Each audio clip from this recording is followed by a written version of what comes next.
안녕하십니까. 이곳은 강원도 평창군 진부면에 있는 고 이승복 군의 생가입니다.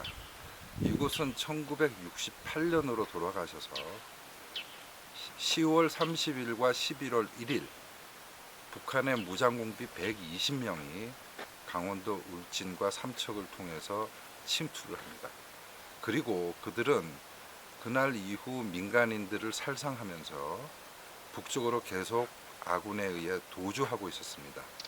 도주한 지 약 한 달쯤 지났을 무렵에는 우리 민간인들, 할머니나 노약자 또는 일가족이 무참히 참살되는 사건들이 많이 벌어지고 있었습니다.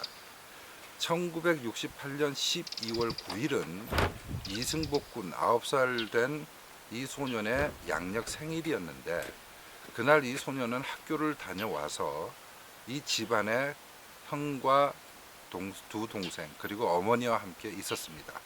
그때 이승복 군의 의식에는 무엇이 남아 있었느냐면 그날 오전에 학교 담임 선생님으로부터 시사 교육을 받았습니다. 당시 일간 신문에 보도된 무장공비들에 의한 참살된 가족들의 사진과 또 그와 관계된 기사들을 담임 선생님 김종욱 선생님께서는 이승복 군에게 보여주면서 밤길을 조심하고 절대 혼자 다니지 마라. 그리고 공산당은 이렇게 잔악무도한 나쁜 놈들이다. 이 말씀을 전해주셨습니다. 착한 승복군은 그 진실을 머릿속에 담고 있었죠. 12월 9일 그 당시는 무장공비들의 대부분이 한국 군과 경찰 그리고 예비군들에 의해서 격퇴됐고 나머지 잔당들이 도주하고 있었습니다.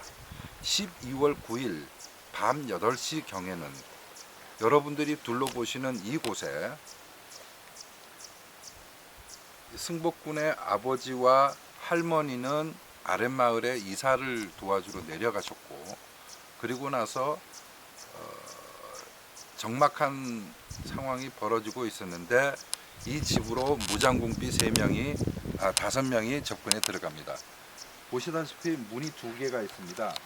저 위쪽 문과 아래쪽 문이 있는데 안에 들어가면은 두 방은 연결되어 있습니다. 위에 문에는 그 당시에 어머니가 매주를 쓰고 계셨고 이 아랫방에는 승복군과 승복군의 형 이학관 그리고 아래에 있는 4살박이 또 2살박이 두 여동생이 누워 있었죠. 그럴 때 아랫방으로는 무장공비 3명이 윗방으로는 무장공비 2명이 문을 벌컥 열고 들어갑니다. 군사적으로 보면은 한 집에 5명의 병력이 침투해 들어갈 때 이들의 병력을 5명으로 추산하는 게 아니고 사실은 거의 2배가량 10명 정도가 있다고 보면 됩니다. 나머지 숨어서 주변을 경계하는 병력들이 분명히 있을 텐데 그랬다면 이승복군의 집에 침투했던 그 당시 그 팀들은 거의 아군과 조우하지 않거나 조우했으나 피해를 당하지 않고 여기까지 도주했던 병력들로 보입니다. 자, 그러면 방으로 들어와서 그 당시 사건이 어떻게 진행됐는지 설명을 드리겠습니다.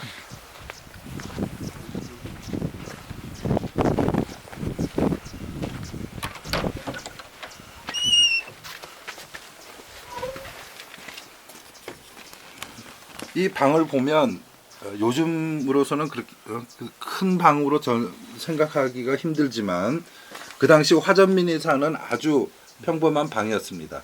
그리고 저 옆에 통로가 나와 있는데 저것이 어머니께서 옆방에 가서 매주를 쓰고 있던 그 어머니 방과 연결되는 곳입니다.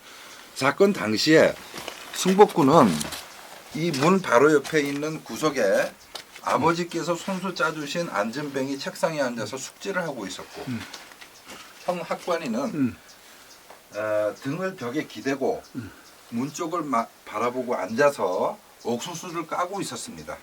그리고 두 여동생은 이곳에 누워서 자고 있었죠. 물론 머리는 문 쪽으로 두고 있었습니다. 그리고 이쪽에서는 어머니께서 문 쪽에 등을 대고 여기서 매주를 쓰고 계셨는데 갑자기 동시에 이곳 방문과 저곳 방문이 열리면서 군인들이 성큼성큼 들어오게 됩니다. 그 당시 여기 지금 바닥을 보시면 가마니와 비슷한 거적을 이렇게 깔아놨는데 흙이 좀 많았을 뿐 그 당시에도 여전히 이와 비슷한 구조로 사용되고 있었던 곳입니다. 그런데 그때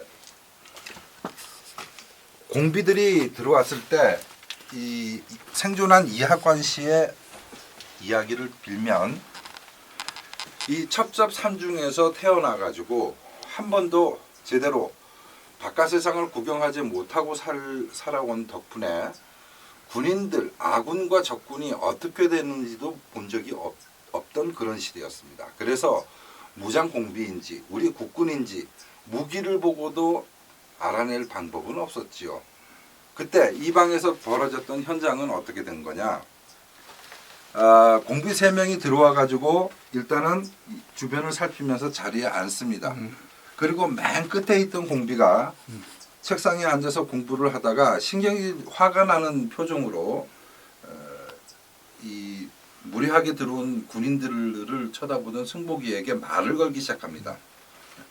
그러면서 너 이 공책은 미제지? 아니에요. 이거는 우리나라 거예요. 너 이거는 그러면 누가 준 거냐? 이건 우리가 돈 주고 산 거예요. 그 다음에 다시 또 교과서를 가지고 또 묻습니다. 그것도 역시 마찬가지로 우리나라에서 만든 거라고 합니다. 그러자 화가 나간 이 공비가 마지막으로 승복이가 잡고 있던 연필을 가지고 이건 미제구나. 그때 승복이는 아니에요. 이것도 우리나라 거예요. 그때 이 공비는 묻습니다. 너 공산당이 좋으냐? 대한민국이 좋으냐? 너 북한이 좋으냐? 남한이 좋으냐? 아마 이렇게 물었을 겁니다. 그때 승복이는 아침에 선생님으로부터 배웠던 그 생각을 더듬었고 그리고 진실을 용기 있게 얘기합니다. 나는 공산당이 싫어요.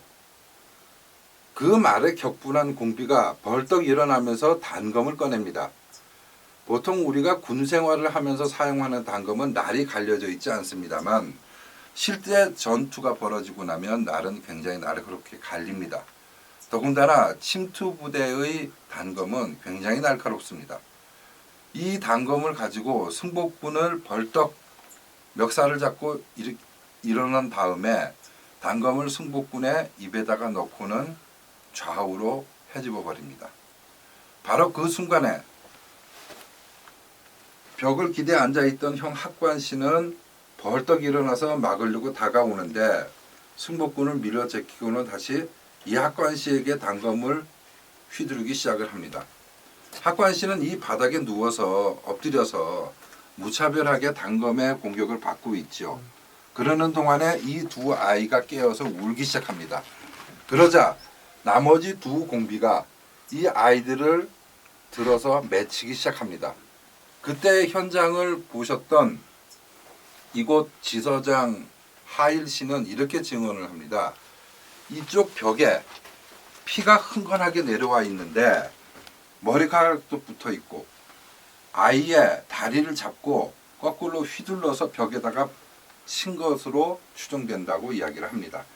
그 두 소녀가 여기서 비참하게 당하는 동안 이학관 씨는 등에 무려 36군데의 칼침을 맞지요. 그리고 나서 동시에 옆방의 어머니는 어머니대로 두 공비에 의해서 무참하게 당합니다. 그 다음에 이 아이들의 시신은 어떻게 운반이 되느냐면 다음과 같습니다. 이 문턱을 넘어서 질질 끌고 나온 다음에 여기 있던 이 대돌에다가 아직도 숨이 끊어지지 않아서 움직이는 아이들의 머리를 쳐가지고 대돌 이 섬돌 있는데 뇌수와 피가 흥건하게 고여 있고요. 그리고 나서 이학관 씨와 어머니 유매자 씨의 시신은 이곳 퇴비 속에다가 파묻어 놓습니다. 그리고 나머지 세 아이의 시신은 여기다가 던져 놓지요. 이곳이 바로 저 외양간에서 나오는 오물들이 모여 있는 오지랖입니다.